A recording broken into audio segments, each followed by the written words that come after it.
कहिले पनि नबस्ने यहाँले उल्टो गर भन्ने भइहाल्छ क्या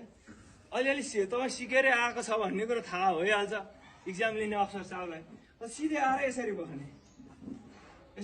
नि हामी जाने विपरीत पहिला के गर्ने सिधै यसरी तान्ने सिधै के गर लक भयो नि होइन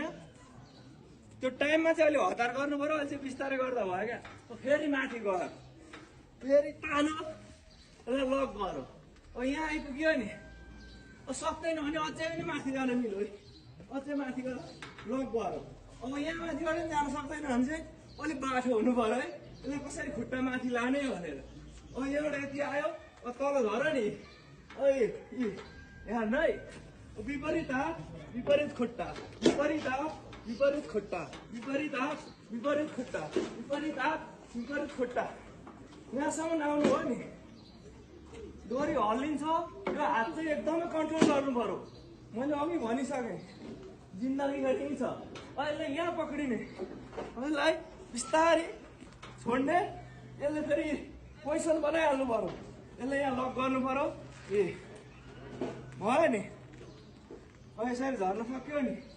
अब अलिकति रेस्ट भइहाल्यो अन्त बिस्तारै रोक्दै गर्ने पछि मात्रै हतार हतार गर्ने फेरि आउने यहाँ झरी होइन तपाईँहरूको अफसर साहब कोही बस्नु भएको हुन्छ अगाडि यहाँ चाहिँ केही पनि होइन ज्यानलाई ब्यालेन्स गर्न सक्छ कि सक्दैन भनेर तपाईँहरू यहीँ पनि डराउनुहुन्छ क्या यहाँ डराउनु पर्ने के छ र तल पनि टेक्ने छ माथि पनि पक्रिने छ सिधा अगाडि को इक्जाम लिन बस्नुहुन्छ अगाडि हेर्दै यसरी सर्ने हो यसरी कहीँ केही डराउनै पर्दैन अगाडि हेर्ने डरले छुटछुट काम नै पर्दैन सिधै अगाडि पक्रिने सर्ने सिधै पक्रिने सर्ने सिधै पक्रिने सर्ने सिधै अब यहाँ आउनुभयो नि यहाँ के गर्ने फेरि यसमा पनि झुन्डिने